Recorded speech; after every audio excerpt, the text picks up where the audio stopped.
안녕하세요. 오늘은 문제가 발생할 때 해야 할 일이라는 제목으로 말씀을 드리겠습니다. 우리가 성공적인 그리스도인의 삶을 살아가기 위해서 알아야 될 것들이 많이 있고, 그것들을 쭉 시리즈로 공부를 해오고 있는데, 공부를 열심히 해도 공부를 잘 했는지 못했는지 확인하고 싶으면 할 수 있는 방법은 시험을 보는 것입니다. 문제를 풀어봐야 내가 이해할 것을 확실하게 이해하고 암기할 것을 확실하게 암기를 했는지 확인해 볼 수가 있습니다. 그리스도인의 삶도 마찬가지입니다. 내가 평소에 성경을 잘 공부하고 신앙생활을 잘 해오고 있는 것 같아도 그 사람이 문제에 닥쳤을 때 이것을 어떻게 해결하는가, 그 문제를 성경적으로 또 하나님의 뜻에 맞게 잘 풀어나가는가를 봐야지 정말 평상시에 그 사람이 신앙생활을 잘하고 또 성경을 제대로 이해하고 있는지 알 수가 있게 되겠죠. 오늘의 본문으로 삼을 핵심 구절은 사무엘상 30장 6절입니다. 본문 말씀을 제가 읽겠습니다. 여러분도 따라서 읽어주시기 바랍니다. 온 백성이 각각 자기 아들 딸로 인해 혼이 괴롭게 되어 다윗을 돌로 치자고 말하였으므로 그가 크게 고통을 당하였으나 다윗이 주 자기 하나님 안에서 스스로 용기를 내었더라. 다윗은 훌륭한 사람입니다. 하나님의 마음에 맞는 사람이라고 불렸던 사람이에요. 하지만 다윗에게 있어서도 문제는 피해가지 않습니다. 즉 문제는 사람을 차별하지 않는다는 거예요. 욥기 5장 7절이나 14장 1절 그 말씀도 참고하시기 바랍니다. 프린트에 적혀 있으니까 각자 찾아보시기를 바라고요. 오늘의 주제에 충실하기 위해서 계속 원고대로 진행을 하겠습니다. 어쩌면 우리 중에 누군가 곤경에 빠져 있을지도 모릅니다. 많은 어려움을 당할 수 있어요. 그런 분들은 오늘의 그 연구가 도움이 됩니다. 그리고 만약 오늘 아무 문제가 없다면 미래의 어떤 날에 나에게 문제가 닥쳤을 때, 고난을 당할 때 그 날을 위한 준비 공부가 될 수가 있습니다. 살면서 문제는 우리 모두에게 다가옵니다. 오늘의 그 본문 말씀과 주제는 사무엘상 30장 1절로부터 6절까지의 말씀을 기초로 했습니다. 그리고 우리는 이 말씀들을 읽고 문제가 발생했을 때 우리가 어떻게 대처해야 되는가, 이것을 공부할 때 다윗이 큰 고통과 곤경에 빠졌을 때 그 시대를 고려를 해야 됩니다. 주님께서는 다윗이 블레셋 군대 편에 서서 동족과 전쟁을 하거나 아니면 중간에 블레셋 군대의 배후를 공격하다가 블레셋 군대에 에워싸여서 전멸을 할 수도 있는 위기에서 빠져나오도록 이끌어 주셨습니다. 다윗의 군대는 한 600명 정도 되는 그런 조직이었는데요. 이 600명이 블레셋 전 군대를 상대로 싸워서 이기기는 어렵겠죠. 그런데 하나님께서 블레셋의 몇몇 왕들이 다윗을 의심하도록 하셔가지고 이 전쟁에서 빠지라 하는 그런 말을 듣고 다윗이 자기를 따르는 사람들을 데리고 거기에서 빠져나옵니다. 그래서 약 사흘길에 걸쳐서 다시 고향 땅에 돌아오니까 문제가 생겼어요. 자기가 살던 집과 함께 살던 그 마을이라고 할 수 있겠죠. 그 백성들이 아말렉 족속의 침략을 당해서 처자식들이 다 포로로 잡혀갔습니다. 다윗이 애초에 블레셋 땅으로 들어가게 된 것은 사울에게 그 원인이 어느 정도 있다고 할 수 있습니다. 사울이 다윗의 말을 빌리자면 마치 자고새를 쫓듯이 다윗을 쫓았어요. 죽이려고 했죠. 그런 생활을 몇 년을 겪다 보면은 지치고 힘들고 이제는 더 이상 피할 곳이 없다 하는 그런 생각이 들 수가 있습니다. 그래서 다윗은 이스라엘 땅을 떠나고자 했던 거예요. 마치 사울을 배신한 것처럼 그렇게 위장을 하고 블레셋 왕에게 가서 자기 몸을 의탁을 했습니다. 그것은 자기가 처한 그 문제를 해결하고자 나름대로 방법을 찾은 거예요. 그래서 백성을 떠나서 블레셋에 가 있게 되었는데 그 일로 인해서 자기 고향에 문제가 발생한 거죠. 우리는 우리 나름대로 지혜를 짜내고 여러 가지 상황을 고려해서 이게 가장 현명한 해결책이라고 생각하고 어떤 행동을 취할 수가 있는데 그것이 하나님의 뜻과 합치되지 않았을 때는 또 다른 문제가 생기게 됩니다. 자기가 죽는 것보다 처자식이 포로로 잡혀가는 게 고통스러운 일이 되지 않겠습니까? 그런데 이 사람들이 곤경에 처한 이유는 그 원인을 거슬러 올라가자면은 애초에 사울이 하나님께서 진멸하라고 하셨던 아말렉 족속들을 진멸하지 않았기 때문에 그때 남겨둔 어린아이들이 자라서 다윗의 고향 사람들을 공격하게 되는 그런 일이 생긴 거죠. 그 원인을 굳이 따지자면 사울에서부터 그 문제가 시작이 된 겁니다. 그리고 이 마을 사람들은 다윗이 있기 전에도 블레셋이나 또는 다른 그 민족들의 위협을 늘 받아왔어요. 그리고 그동안 다윗이 보호를 해주었다가 워낙 다윗이 궁지에 몰리게 되다 보니까 잠시 떠나 있었던 겁니다.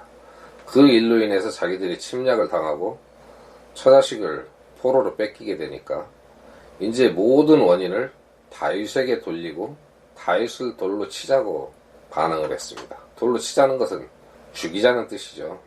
이 모든 그 시대 상황 그리고 다윗이 처한 입장 이런 것들을 사무엘상 30장 1절로부터 6절에 대입해서 우리가 생각을 해보면 다윗이 당하는 고난은 어떤 정신적인 고통이나 자기 마음속에서 일어나는 번민이 아니라 현실적으로 물리적으로 당한 그런 고난이었어요. 매우 현실적인 고난이라는 것이죠. 우리가 여기에서 다른 것을 상상할 이유는 없습니다. 말씀에 집중하고 그리고 내가 지금 어떤 문제를 겪고 있다면 그 문제를 생각하면 됩니다. 그리고 참고로 말씀드리건대 자기가 어떤 욕심이 있는데 그 욕심이 이루어지지 않는 것 이런 것은 문제에 해당이 되지 않습니다. 다윗은 지금 말로 표현할 수 없는 아주 큰 손실을 겪고 있습니다. 우리도 살다 보면 일을 하거나 사업을 하다가 이런 손실을 겪을 수 있죠. 그리고 그 문제가 나 혼자에게서 끝나는 것이 아니라 내가 사랑하는 사람들과 연결되어 있을 수 있습니다. 그리고 그런 문제를 내가 도저히 해결할 수 없을 때 울 수도 있죠. 너무 슬퍼서. 이 사람들은 더 이상 힘이 없어서 울 수 없을 때까지 울었다고 되어 있습니다. 그것을 참을 수 없는 거죠. 우리가 살면서 겪는 문제들도 혹은 고난을 당할 때에도 적당히 견디고 참을 수 있는 문제가 있는가 하면은 참을 수 없는 문제도 있어요. 그런데 만약에 우리가 그런 경우를 당하면 너무 슬퍼서 울음이 나오는 그런 경우가 있죠.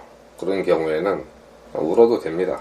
우리가 어떤 문제에 압도당해서 내 능력으로 도저히 해결할 방법이 없을 때 그리고 그것이 너무 슬프고 고통스러울 때 그 일로 인해서 울고 하나님의 구원을 구하는 것은 잘못된 일이 아닙니다.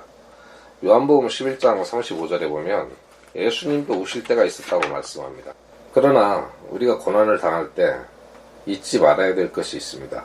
우리가 어떠한 고난 중에 있다 할지라도 우리는 하나님의 자녀라는 사실입니다. 그것을 잊으면 안 됩니다. 다윗도 그것을 알았습니다. 우리 주님은 다윗을 사랑하셨죠.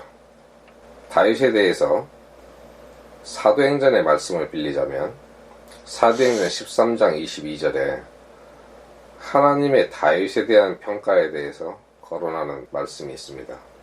찾아서 읽어보겠습니다. 사도행전 13장 22절 내가 이새의 아들 다윗을 찾아내었는데 그는 내 마음에 맞는 사람이라 그가 내 모든 뜻을 성취하리라 하시고 우리도 다윗처럼 하나님의 사랑하시는 자녀입니다. 하지만 다윗처럼 하나님의 마음에 맞는 사람인지 아닌지는 그것은 별개의 문제입니다. 그것은 각자 생각을 해보시기 바랍니다.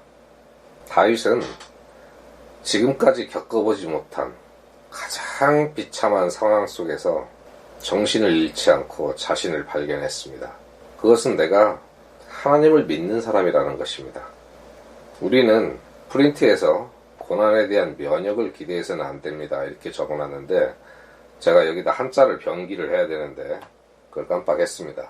여기서 면역이라고 하는 것은 우리가 병을 앓고 난 다음에 면역력이 생긴 그 면역을 말씀하는 게 아니고 부역을 면한다. 어떤 사역을 면한다. 그런 뜻입니다. 즉 고난에서 면제되는 것을 기대해서는 안 된다는 뜻입니다. 그러면 이런 고난은 사람에게만 오는 것이냐? 그렇지 않습니다. 우리 주님께도 우리가 상상할 수 없는 그런 고난이 있었습니다. 히브리서 13장 12절 말씀에 그러므로 예수님께서도 친히 자신의 피로 백성을 거룩히 구별하시려고 성문 밖에서 고난을 당하셨느니라. 예수님은 죄도 없으신 분이 순전히 죄덩어리인 우리를 구원하시기 위해서 자기를 피를 흘리셔야만 했습니다. 애매한 고난을 당하셨어요. 하지만 목적 있는 고난이고 억지로 끌려가신 것이 아니라 스스로 이 고난을 찾아가셨습니다. 순전히 우리를 사랑하시기 때문에 그런 일을 겪으셨죠. 그리고 예수님뿐만이 아니라 예수님을 닮아 살고자 했던 사도 바울, 이 사람이 얼마나 많은 고난을 견뎌냈는지 고린도후서 11장을 찾아서 읽어보시고 확인해 보시기 바랍니다. 하나님의 사람 중에서 시험과 이 시험의 괴로움을 경험하지 않은 사람은 한 명도 찾아볼 수 없습니다. 모든 사도들이 그랬고요. 또 신앙의 위인들, 우리가 존경하는 많은 선교사들, 이런 사람들 중에 고난을 당하지 않은 사람은 아무도 없습니다.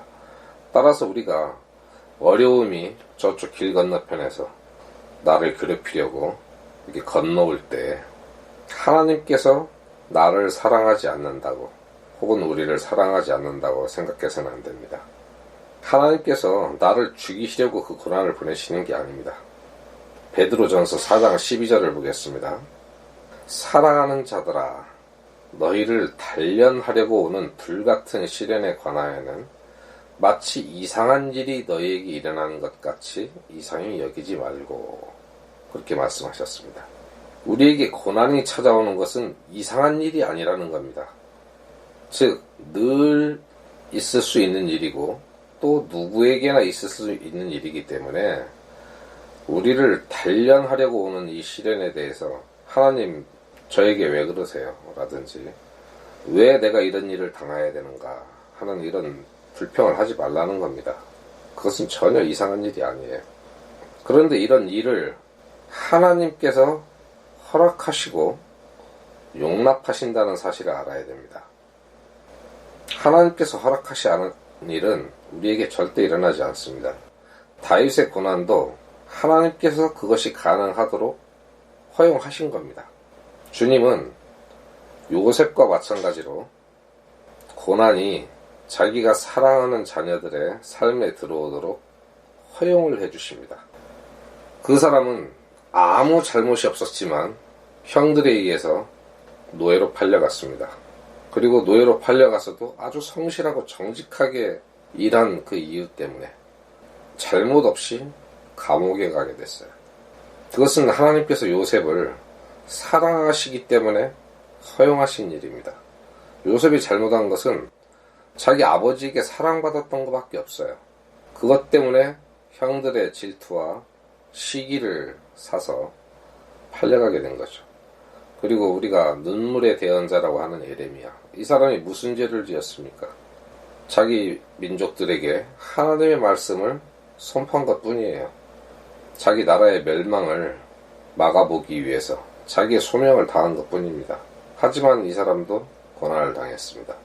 예레미야 37장을 읽어보시기 바라고요. 베드로 같은 사람도 고난을 당했습니다. 그리고 철로역정을 지었던 존 버니언, 복음을 선포한 이유로, 국교회의 교리에 맞지 않는다는 이유로 감옥에 갔어요. 그래서 그 철로역정이라는 책을 쓰게 됐죠. 그리고 그 외에 우리가 이름을 알지 못하지만 진심으로 주님을 사랑했던 수많은 주님의 종들이 고난을 당했습니다. 그것은 하나님께서 그 사람들과 함께 했다는 증거이기도 합니다. 그리고 우리가 고난하면 떠올리는 대표적인 사람이 욥입니다. 많은 사람들이 자기가 미련해서 혹은 죄를 지어서 고난을 당하면서 욥과 자기를 비교하는 경우가 많이 있는데 가당치도 않은 일이죠. 하지만 많은 사람들이 고난을 당할 때마다 욥을 떠올리는 것도 사실입니다. 이 욥은 보통 사람이 견디기 힘든 그런 고난을 당했습니다. 어떻게 할 방법이 없었어요. 너무나 많은 고난이 여러 번 연속적으로 닥쳐왔습니다. 하지만 욥은 그 고난 속에서 오히려 믿음이 확고하게 세워졌습니다. 하나님은 여전히 주권자이시고 인생에서 나는 아무 일도 일어나지 않았고 하나님의 은혜로우신 허락 없이는 아무 일도 일어나지 않을 거라고 당당하게 말할 수 있었습니다. 대단한 믿음이죠.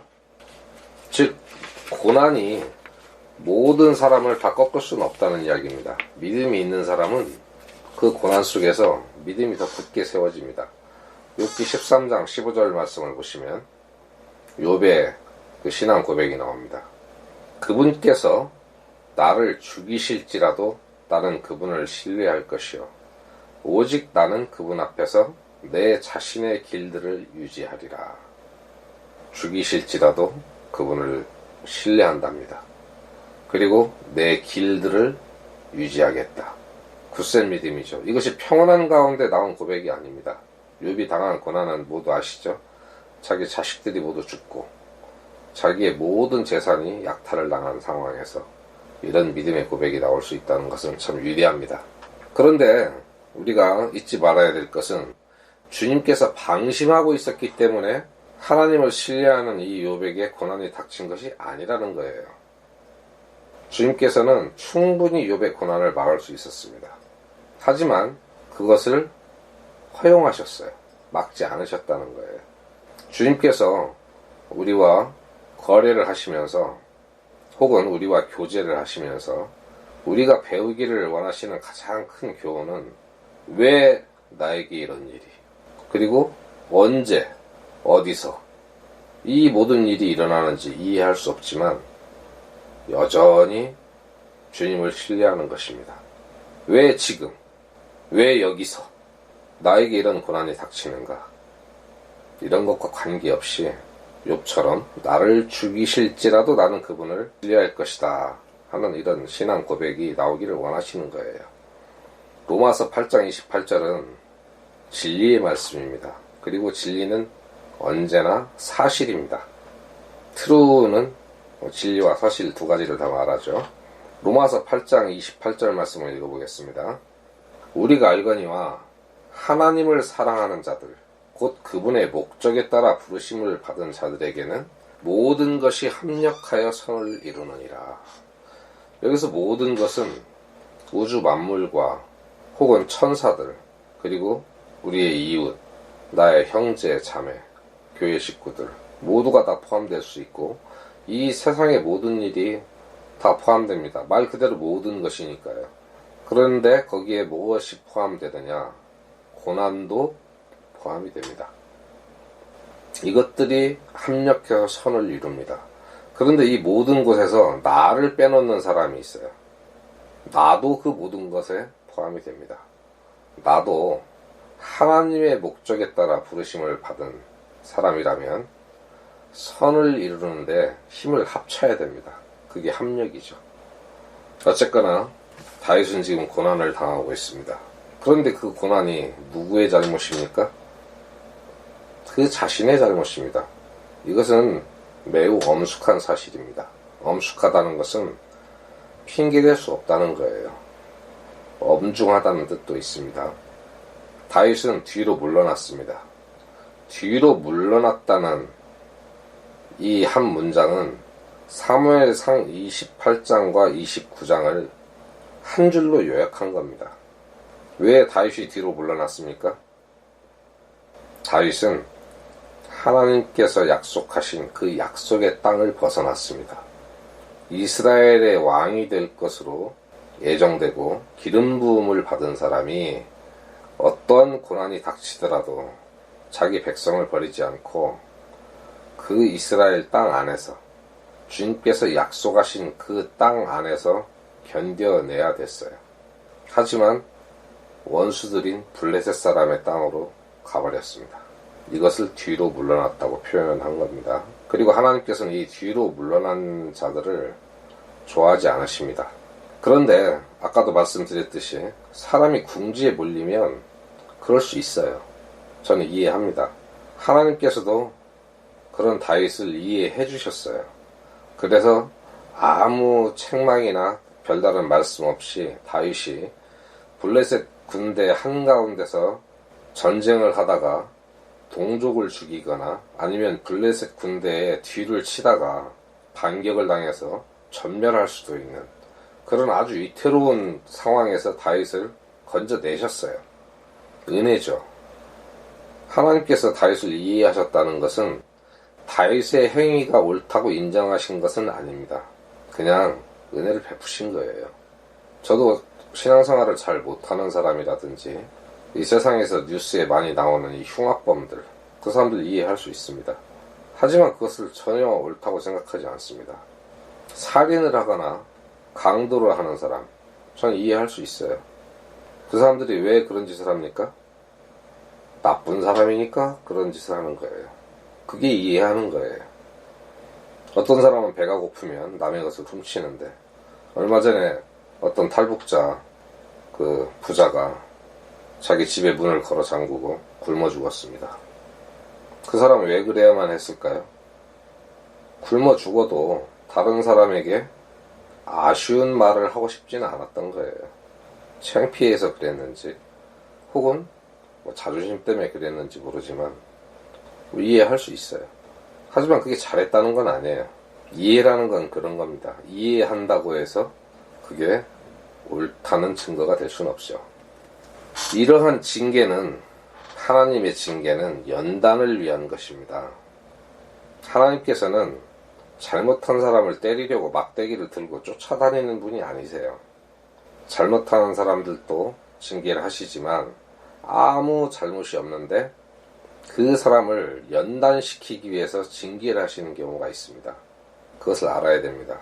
주님께서는 마치 우리에게 시편 55장 15절을 보고 신명기 8장 2절로 3절과 히브리서 12장 6절을 비교해보도록 하시기 위해서 다윗의 생애에 고난이 들어오도록 허락하신 것 같습니다. 꼭 그렇다는 게 아니에요. 마치 그렇다는 거예요. 이 세 군데 말씀을 찾아보겠습니다. 함께 따라 읽어주시기 바랍니다. 먼저 시편 55장 15절입니다. 사망이 그들을 붙들어서 그들이 산채로 지옥에 내려가게 할지니 사악함이 그들의 거처들에 있으며 그들 가운데 있도다. 다음은 신명기 8장 2절로 3절입니다. 너는 주 네 하나님께서 이 40년 동안 광야에서 너를 인도하신 그 모든 길을 기억할지니 이것은 그분께서 너를 낮추시며 너를 시험하사 네 마음속에 무엇이 있는지 또 네가 그분의 명령을 지키려 하는지 그렇지 아니한지 알고자 하심이라. 그분께서 너를 낮추시며 줄이게 하시고 또 너도 알지 못하며 네 조상들도 알지 못하던 만나를 네게 먹이신 것은 사람이 빵으로만 살지 아니하고 주의 입에서 나오는 모든 말씀으로 사는 줄을 네가 알게 하려 하심이니라. 교육 목적이라는 것이죠. 다음 히브리서 12장 6절 말씀. 주께서 사랑하는 자를 친히 징계하시고 자신이 받아들이는 아들마다 채찍질 하시느니라 하셨느니라. 이 세 말씀을 기억이 안 나시면 반복해서라도 읽어보시고 이 다윗의 고난과 한번 비교를 해보시기 바랍니다. 그러면은 하나님께서 다윗에게 무엇을 가르치고 싶어 하셨는지 우리가 짐작을 할 수 있을 것이라고 생각합니다. 이 사무엘상에 기록된 사울도 다윗처럼 하나님의 권위를 버린 적이 있습니다. 한두 번이 아니죠. 그러나 두 사람의 경우를 비교해보면 이 심판과 징벌의 차이점이 있음을 볼 수 있습니다. 사울은 그 사람의 삶과 경력이 자기가 지은 범죄에 대한 처벌로 종결됐습니다. 그러나 다윗의 경우에도 하나님께서 징계의 막대기는 들으셨지만 다윗은 망하지 않았습니다. 그리고 다윗을 다시 데려오고 영원히 쫓아내지 않으셨어요. 다윗의 일생을 통해서 하나님은 다윗을 아주 용이 주도하게 세밀하게 인도하시고 가르치셨고 쓸모없는 가지처럼 잘라내지 않으셨습니다. 다윗이 범죄에도 불구하고요. 그러면은 우리가 당하는 고난은 누구의 잘못입니까? 다윗은 자기의 잘못으로 고난을 당했습니다. 창세기 42장 21절에 보면은 이 괴로움이 우리에게 임하는도다 라는 말이 있어요. 21절을 전체를 읽어보면은요, 그들이 서로 이르되 우리가 우리 동생에 관하여 참으로 죄를 지었도다. 그가 우리에게 간청할 때에 우리가 그의 혼의 고통을 보고도 들으려 하지 아니하였으므로 이 괴로움이 우리에게 임하는도다. 요셉의 형들이 하는 말이에요. 자기들에게 괴로움이 임하는 그 이유가 뭐라고 했습니까? 자기들이 죄를 지었기 때문에 이 고통이 임한다. 그렇게 말했습니다. 그럼에도 불구하고 하나님께서는 우리 생명과 관련된 그런 시험과 시련은 오직 하나님의 영광과 우리의 유익을 위해서만 허락을 하십니다. 우리에게 이런 시련을 주실 때는 그 시련에 맞서서 지고 꺾이라고 주시는 것이 아니에요. 그 시련을 믿음으로 이기고 일어서서 승리함으로써 우리 하나님 아버지께 영광을 드리도록 하기 위해서 우리에게 그 시련을 허락하시는 거예요. 그래서 다윗에게 이 고난은 고난으로 끝나는 것이 아니라 다윗이 더 훌륭한 사람으로 변화할 수 있도록 하나님께서 배려하신 선물입니다. 하나님은 우리를 위해서도 늘 선물을 주시는데요. 선물을 주셨는데 여러 가지 선물이 있는데 그 중에 고난이라는 선물이 있어요. 이 선물을 받고 우리가 주님을 의지하고 말씀을 신뢰하고 주 성령님의 인도하심을 따라 삶으로 인해서 승리를 해서 하나님께 영광을 돌리고 우리의 믿음이 성장하는 그런 발판으로 삼아야 됩니다. 그런데 선물을 하나 주셨는데 그 선물을 가지고 아무것도 하지 못하면 어떻게 됩니까? 하나님은 은혜로우신 분이고 선하신 분이기 때문에 우리가 이미 선물을 받았는데도 그 선물을 무용지물로 만들었을 경우에 어떻게 하시죠? 선물을 하나 더 주십니다. 그 선물도 제대로 쓰지 못하면 어떻게 합니까? 세 번째 또 선물을 주십니다. 10번째까지도 주실 수 있어요. 우리가 그 선물을 활용해서 성장하지 못한다면 우리를 위해서 선물을 주시는 거예요. 우리나라도 옛날에 학교에는 이런 제도가 있었습니다. 그 낙제 제도라고 하는 것인데 1년의 교육을 받고 평균 점수가 60점을 넘지 못하면 유급을 시킵니다. 학년을 진급을 시키지 않고 유급을 시켜서 같은 학년을 1년을 더 다니게 하는 거예요. 제가 어렸을 때 아주 재밌게 읽었던 그 얄겨진이라는 책을 보면은 주인공이 중학교를 5년째 다니고 있습니다. 교육청의 은혜죠. 왜? 남들은 똑같이 1년을 배우고 평균 60점 이상 점수를 맞았는데 우리 주인공은 그 점수를 채우지 못한 거예요. 그래서 국가에서 너는 1년을 더 다녀라 해서 또 1년을 더 다니게 되는 거죠. 그래서 옛날에는 3년 만에 중학교를 졸업하지 못하고 4년, 5년 혹은 6년을 다니는 이런 학생들이 있었어요. 마찬가지로 하나님께서 우리에게 우리를 연단시키고 강하게 만들기 위해서 어떤 고난을 주시는데 그것을 제대로 통과하지 못하고 실패하게 되면 어떻게 됩니까? 그 은혜를 또 주신다는 겁니다. 그리고 사람은 고난을 당할 때 맨 처음 생각하는 게 자기 인간적인 배경부터 생각을 합니다. 내가 이 일을 우리 와이프나 자식들을 혹은 친구들에게 어떻게 말을 할 수 있을까, 이런 걱정을 해요. 하지만 이 사무엘상 30장 8절에 보면 다윗은 자기가 당한 문제를 사람과 상의하지 않았습니다. 와이프하고 상의하고 싶어도 포로로 잡혀갔으니까 못했겠지만은 다윗은 주님께 여쭈어 보았습니다. 그래서 변화의 복이 있었어요. 사무엘상 30장 8절 앞부분 전반절 보겠습니다. 다윗이 주께 여쭈어 이르되 내가 이 군대를 추격하리이까?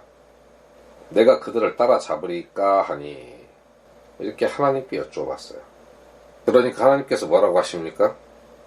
쫓아가라 그러죠. 네가 반드시 다 모든 것을 되찾아올 것이라고 답을 해주십니다.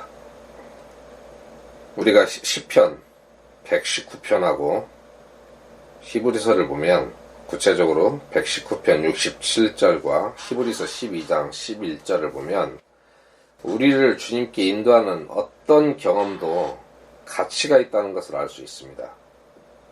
진리의 말씀 시편 119편 67절입니다.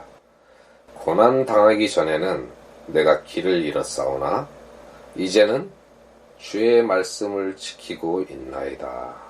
그전에는 말씀을 안 지켰는데 고난을 당하고 나서 보니까, 물론 그 고난을 당했다는 데는 뒤에 주님을 의지함으로 인해서 그 문제를 해결하는 것까지 다 포함하는 거예요.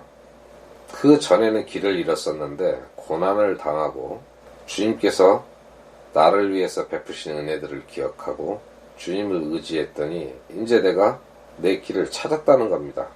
그리고 나서는 예전에는 주님의 말씀을 잘 안 지켰는데 이제 주님의 말씀을 지키는 사람이 되었다는 거죠. 다음 역시 진리의 말씀 히브리서 12장 11절 말씀 보겠습니다. 이제 어떤 징계도 그 당시에는 기쁘게 보이지 아니하고 슬프게 보이나 그럼에도 불구하고 나중에는 그것으로 말미암아 단련된 자들에게 그것이 의의 화평의 열매를 맺느니라. 하나님께서 우리의 삶에서 추구하시는 한 가지는 우리가 주님을 완전히 신뢰하고 주님 앞에 굴복하는 것입니다. 주님은 우리가 주님과 그 주님의 뜻을 사랑하고 그분을 완전히 신뢰하기를 바라십니다. 다윗은 공경에 처했을 때 뭘 했습니까? 다시 본문 말씀 보겠습니다. 온 백성이 각각 자기 아들, 딸들로 인해 혼이 괴롭게 되어 다윗을 돌로 치자고 말하였으므로 그가 크게 고통을 당하였으나 그러나죠. 이게 중요합니다. 다윗이 주 자기 하나님 안에서 스스로 용기를 내었더라. 이게 중요합니다. 다윗이 주 자기 하나님 안에서 스스로 용기를 내었더라. 친척이나 친구 안에서가 아니라 주 자기 하나님 안에서. 그리고 어떻게 해요? 스스로 용기를 내었더라. 누구나 개인적으로 주님 안에서 힘을 얻는 것은 좋은 일입니다. 그리고 이런 경험을 통해서 강한 그리스도인으로서 성장하는 것 좋은 일이죠. 하지만 우리가 살아가면서 겨우 내 문제만 해결하고 살아가는 사람으로 멈춰야 할까요? 물론 그것도 못하는 사람들이 있으니까 주님 안에서 스스로 용기를 내고 주님께 굴복하고 주님을 신뢰함으로 말미암아서 문제를 해결할 수 있는 사람은 훌륭한 그리스도인이라고 할 수 있습니다. 하지만 거기에서 멈추면 안 됩니다. 우리는 더 성장해서 나와 비슷한 고난을 당하는 형제들에게 조언을 해주고 내 경험을 이야기해줌으로 인해서 하나님의 뜻을 알려주고 주님의 뜻에 맞게 이 문제를 헤쳐나갈 수 있는 지혜와 용기를 가질 수 있도록 도와주는 사람이 되어야 됩니다. 어떻게 그렇게 하죠? 자신이, 즉 고난을 당하고 있는 그 당사자가 주님의 소유라는 것을 상기시켜줘야 됩니다. 나는 주님의 것이다. 하나님은 나의 하나님이다. 이것을 기억해야 돼요. 신앙생활은 기억하는 게 매우 중요합니다. 다윗은 자기 하나님 안에서 힘을 얻었습니다. 남의 하나님이 아니에요. 하나님은 나의 하나님이십니다. 이 주님과의 개인적인 관계에 확신을 가지고 안식을 누릴 수 있어야 됩니다. 아까 조금 전에 기억에 관해서 말씀을 드렸는데요. 이 기억이라는 것은 무슨 기억입니까? 그분이, 우리 하나님이 과거의 나를 위해서 베풀었던 긍휼을 기억해야 된다는 겁니다. 주님께서 나를 위해서 시작하시고 나를 인도하고 나에게 복을 주시고 과거에 나를 사용했던 훌륭한 방법들을 항상 기억해야 됩니다. 이스라엘에게 있어서 기억해야 될 가장 큰 역사가 무엇이었습니까? 이집트의 노예 생활에서 구해주시고 장자의 죽음이라는 징계로부터 이스라엘 백성은 양의 피를 의지해서 그 저주에서 벗어났죠. 그리고 홍해를 건넜고 광야에서 40년 동안 구름 기둥과 불 기둥의 인도함을 받았습니다. 그 성령의 임재를 상징하는 것이죠. 그 사실을 잊어버렸기 때문에 이 사람들이 우상숭배에 빠졌던 거예요. 그래서 우리는 우리의 구원부터 시작해서 나를 인도하신 주님의 그 은혜를 항상 잘 기억해야 됩니다. 이 사무엘 상하를 기록한 사무엘 대언자가 한 일을 사무엘상 7장 12절에서 찾아보겠습니다. 그때 사무엘이 한 돌을 취하여 미스바와 센 사이에 세우고 이르되 주께서 여기까지 우리를 도우셨다 하며 그것의 이름을 에베네셀이라 하니라. 사무엘상 7장 이 내용은 잘 읽어보시기 바랍니다. 이 사무엘이라는 사람은 하나님의 큰 도움을 받았을 때 백성들이 그것을 기억하도록 하기 위해서 비석을 세웠습니다. 백성들이 그 비석을 볼 때마다 하나님께서 자기들을 위해서 역사하셨던 그 일을 기억하겠죠. 기억은 이렇게 중요한 겁니다. 그리고 우리가 어떤 문제에 직면했을 때 하나님의 은혜를, 기존의 은혜를 기억하는 것 다음으로 무엇을 해야 되냐면은 자기 죄를 고백해야 됩니다.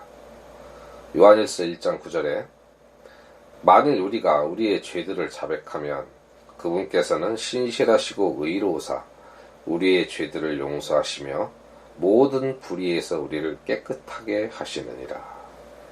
우리가 자백하면 용서하시는 분이라는 사실을 믿어야 돼요. 내 죄를 끌어안고 혼자 고민하면 안 됩니다. 형제 자매에게는 창피해서 말을 못할지 모르지만 주님 앞에서 무릎 꿇고 내 죄를 자백하시기 바랍니다. 주님께서 모든 불의에서 우리를 깨끗하게 하십니다. 그리고 정말 슬픈 일을 당할 때 주님께 탄원하세요. 간구하시라는 겁니다. 시편 34편 6절에 이 가엾은 자가 부르짖음에 주께서 그의 말을 들으시고 그의 모든 고난에서 그를 구원하셨도다. 이건 성경 말씀입니다. 제 주장이 아니에요.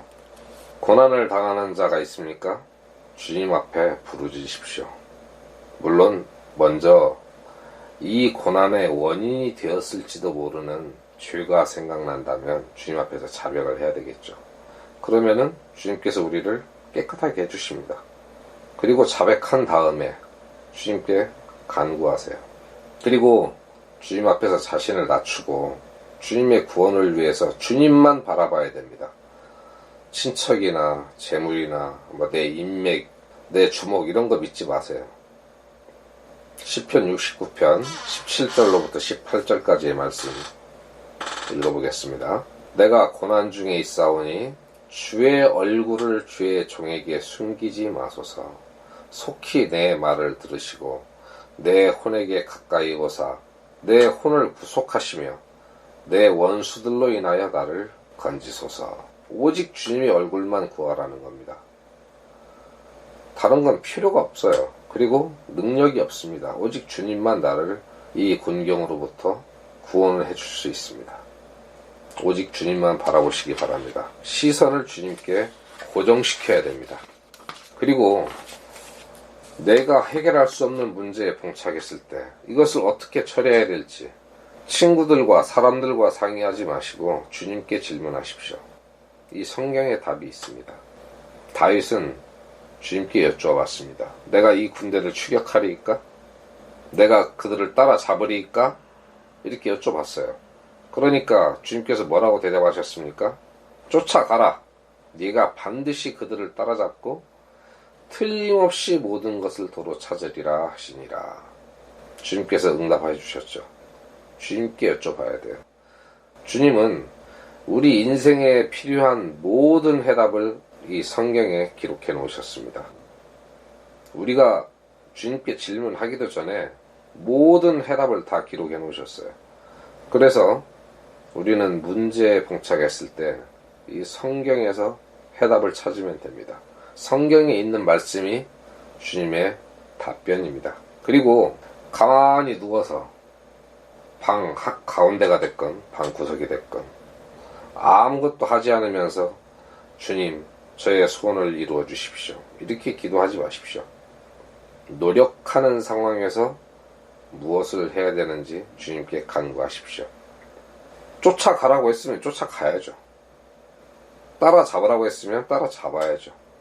가만히 앉아서 포로로 잡혀간 우리 처자식을 모두 돌려주십시오. 이런 기도는 허무한 겁니다. 하나님의 뜻에도 맞지 않아요. 주님께서 쫓아가라고 했을 때 다윗은 어떻게 했습니까? 방금 읽었던 사무엘상 30장 8절 말씀 바로 뒤에 9절과 10절 말씀입니다.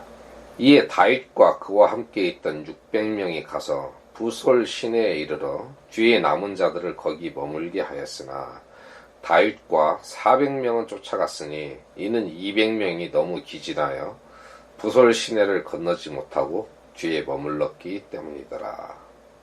다윗은 주님의 말씀에 순종했고 그 순종하는 상태를 계속 유지하고 순종을 추구했습니다. 그리고 다윗은 합리적인 사람이에요. 너무 힘이 들어서 더 이상 달려갈 수가 없다고 말하는 그 부하들을 믿음으로 극복하라고 다고치지 않았습니다. 거기 남아있으라고 그랬어요. 그리고 아직 힘이 있는 400명만 데리고 강을 건너갔습니다. 8절 끝에 보면 주님께서는 다윗에게 승리를 약속하셨습니다. 그리고 다윗은 자기가 이 아말렉 족속들을 쫓아갈 때 주님께서 말씀하신 그 약속을 분명히 이행할 것을 믿었습니다. 우리가 주님의 말씀대로 그분과 동행하는 것, 이것은 어떻게 배웠죠? 주님의 말씀에 순종하며 사는 것이 동행하는 거예요. 동행하고 주님께서 우리와 주님 사이에 맺은 그 약속을 성취하기 위해서 주님을 신뢰하는 것을 돕기 위해서 모든 하나님의 약속이 우리에게 주어졌다는 사실을 알아야 됩니다. 성경에 기록된 이 약속의 말씀들, 이것은 우리가 주님을 신뢰하는 것을 도와주시기 위해서 기록된 겁니다. 즉, 우리를 향하신 하나님의 명령은 우리를 위한 거예요. 그래서 우리가 그 말씀에 순종하면은 그분과 동행하는 삶이 되고요. 우리가 그분을 향해서 가진 이 믿음들이 점점 강해집니다. 그리고 이런 것들이 반복될수록 그 믿음은 점점 더 강해집니다. 다윗은 약속의 땅을 벗어나서 이 문제를 겪었습니다. 우리에게는 무엇이 있습니까? 약속의 말씀이 있습니다. 이 약속의 말씀의 범위를 벗어남으로 인해서 우리는 문제를 만날 수 있어요. 그리고 분명히 문제가 생깁니다. 우리는 항상 이 약속의 말씀 안에서 살아야 됩니다. 그리고 그 다음은 우리가 해야 될 일이 뭐냐면, 혹시 제목을 잊어버렸을까봐 말씀드리는데, 우리가 문제를 만날 때 하나님의 약속의 말씀들을 깊이 묵상하셔야 됩니다. 그런데 뭐 본 게 있어야지 묵상이 되죠. 본 게 없어가지고 말씀을 읽은 게 없어서 묵상이 안 되면 성경을 펴고 찾아서 읽어보시면 됩니다. 그리고 그 말씀을 묵상하십시오. 시편 37편 5절에 네 길을 주께 맡기고 또 그분을 신뢰하라. 그분께서 그것을 이루시고 네 의의를 빛같이 네 판단의 공의를 대낮같이 내놓으실다 그랬습니다. 우리 길을 주님께 맡겨야 됩니다. 또 그분을 신뢰하라 그랬습니다. 다음 잠언 3장 5절로부터 6절 말씀입니다. 네 마음을 다하여 주를 신뢰하고 네 자신의 명철을 의지하지 말지어다. 네 모든 길에서 그분을 인정하라. 그리하면 그분께서 네 행로들을 지도하시리라. 이런 말씀들을 묵상하십시오. 우리가 묵상할 말씀은 더 있습니다. 마태복음 11장 28절 예수님의 말씀입니다. 수고하고 무거운 짐 진 모든 자들아 너희는 내게로 오라. 내가 너희에게 안식을 주리라. 여기에 수고하고 무거운 짐진 착한 자들아 그랬습니까? 아니면 수고하고 무거운 짐진 위대한 믿음을 가진 자들아 그랬습니까? 그렇지 않았습니다. 모든 자들아. 이 모든 자에는 당연히 내가 포함이 됩니다. 자기를 빼놓지 마시기 바랍니다. 주님께로 가면 돼요. 선배 찾아가지 마세요. 친척 찾아가지 마시고 부모, 형제 필요 없습니다. 주님께로 나아가야 됩니다. 그러면 주님께서 우리에게 안식을 주십니다. 안식은 평화 없이는 오지 않습니다. 문제가 해결되지 않으면 우리 마음에 평화가 없죠. 주님께서 모든 문제를 해결하고 평화를 주시고 안식을 주신다고 약속하셨습니다. 그리고 아까 읽었던 로마서 8장 28절 말씀 한 번 더 읽겠습니다. 우리가 알거니와 하나님을 사랑하는 자들 곧 그분의 목적에 따라 부르심을 받은 자들에게는 모든 것이 합력하여 선을 이루느니라 그랬습니다. 이런 말씀들을 묵상하면서 믿음을 잃지 않기를 바랍니다. 또 묵상할 말씀 빌립보서 4장 19절입니다. 오직 내 하나님께서 그리스도 예수님을 통해 영광 가운데서 자신의 부요하심에 따라 너희의 모든 필요를 공급하시리라. 우리의 모든 필요는 예수님을 통해서 옵니다. 믿음, 소망, 사랑, 인내, 공경에 처할 때 도움, 문제를 만났을 때 해결책, 모든 것이 예수님을 통해서 우리에게 공급이 됩니다. 다른 곳에서 길을 찾지 마시기 바랍니다. 다윗은 약속의 땅을 떠나서 블레셋 땅에서 해답을 찾았기 때문에 곤경에 처했었고 그것을 주님께서 너그러이 봐주시고 빼내 주셨는데 아까 주님께서 이해해 주셨다고 제가 그렇게 말씀을 드렸는데 주님께서 이해해 주셨다고 해서 모든 문제가 해결되는 것이 아니에요. 자기가 저지른 일에 대해서는 사람이 이해를 해주건 주님께서 용서를 해주시건 간에 그 결과로 인해서 발생한 문제에 대해서는 또 자기가 책임을 져야 된다는 겁니다. 저는 사람들이 궁지에 몰리면 사람은 미련하기 때문에 주님을 의지하지 않고 자기 생각대로 자기 지혜대로 최선의 해결책을 나름대로 찾아간다는 것을 알고 사람이 그럴 수도 있다는 걸 이해합니다. 하지만 그게 옳다는 건 절대 아니에요. 다른 곳에서 해결책을 찾으면 해결이 된 듯 하다가 더 크고 많은 문제가 생기게 됩니다. 우리의 모든 문제는 예수님을 통해서 해결할 수 있습니다. 그 외에 밖으로 나가면 문제를 해결하는 게 아니라 또 다른 문제를 불러들이게 됩니다. 그것은 처음에 내가 당했던 문제보다 더욱더 해결하기 어려운 문제일 수 있습니다. 그게 지금 우리가 다윗이 처한 상황을 보면서 배울 수 있는 것들이에요. 하지만 그 문제마저도 자기가 사울에게 쫓기는 문제보다 더 복잡하고 해결하기 힘들고 블레셋 군대가 아니라 자기 동족이 다 자기를 돌로 쳐서 죽이겠다고 하는 이런 상황을 만나게 되었음에도 불구하고 다윗이 이제 정신을 차리고 자기의 지혜가 아니라 주님의 대답을 듣기를 원하고 주님께 여쭈어 봤을 때 해결책을 제시하시잖아요. 하나님께서. 이런 동일한 은혜를 우리가 모두 누릴 수 있기를 바랍니다. 그리고 우리의 인생에서 우리의 삶의 전반에서 하나님의 선하심을 인정하시기 바랍니다. 하나님은 선하신 분입니다. 내가 어떤 일을 당하든지 하나님께서 나를 올바른 길로 인도하시기 위해서 나에게 지금 선함을 베풀고 계시다는 사실을 믿어야 됩니다. 사무엘상 30장 23절 말씀 보겠습니다. 이에 다윗이 이르되 내 형제들아 주께서 우리를 보존하시고 우리를 치러온 그 무리를 우리 손에 넘겨주셨은즉. 그랬죠. 다윗은 고난을 당했지만 하나님께서 다윗에게 선을 베풀어 주셨어요. 그리고 다윗뿐만이 아니라 다윗에게 속해 있던 모든 백성에게 선을 베푸셨죠.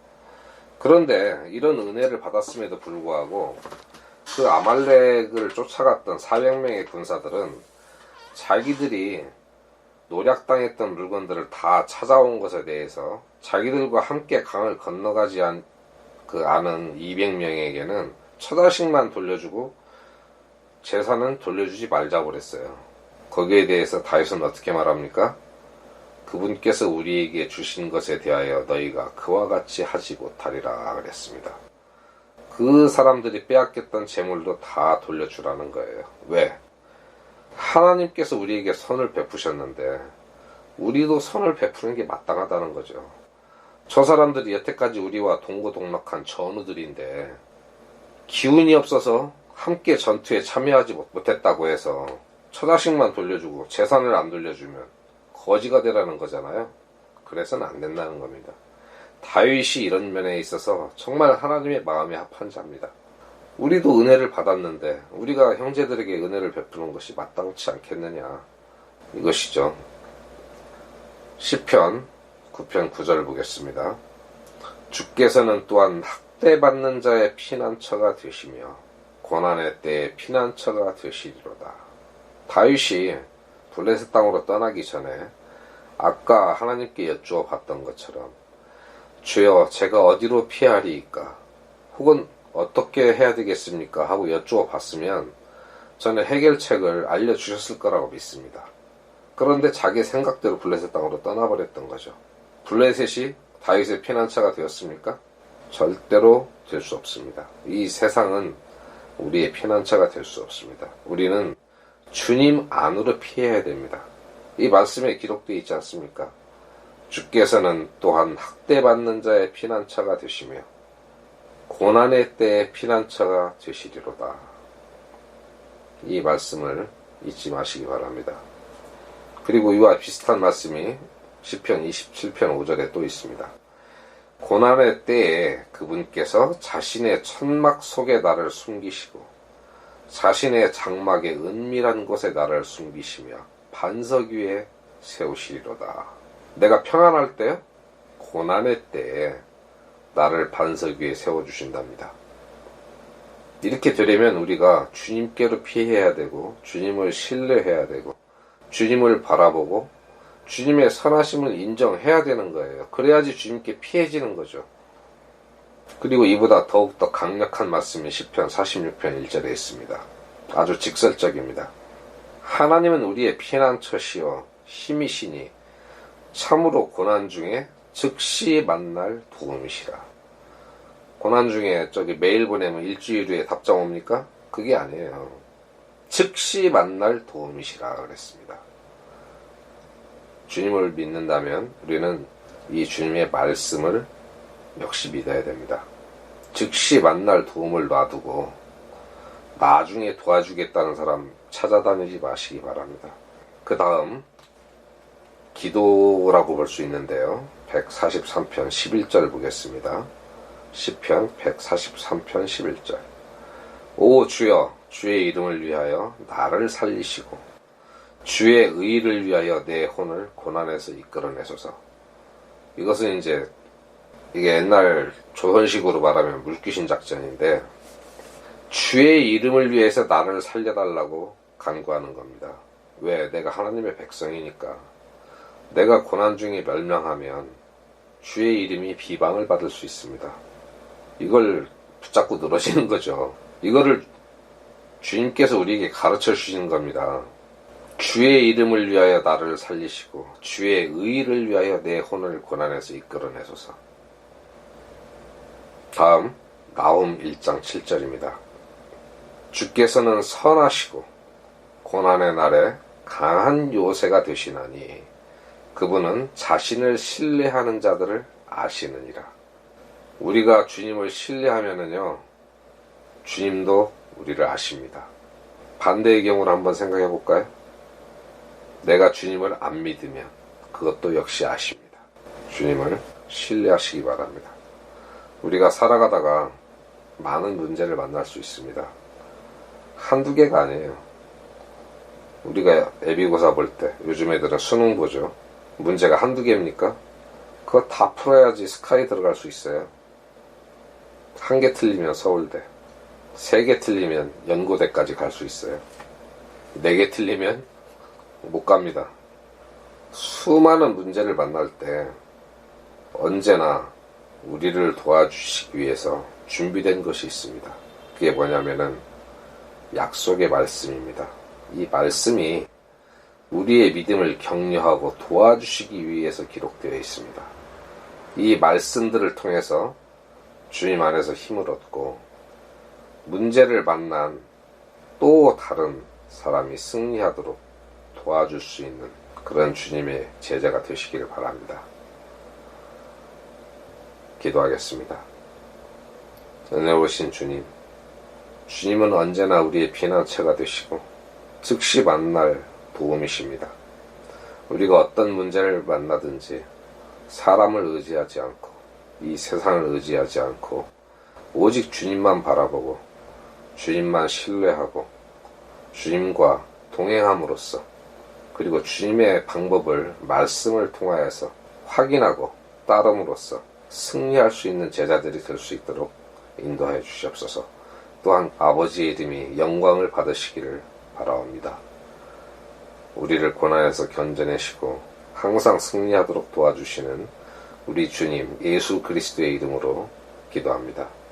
아멘.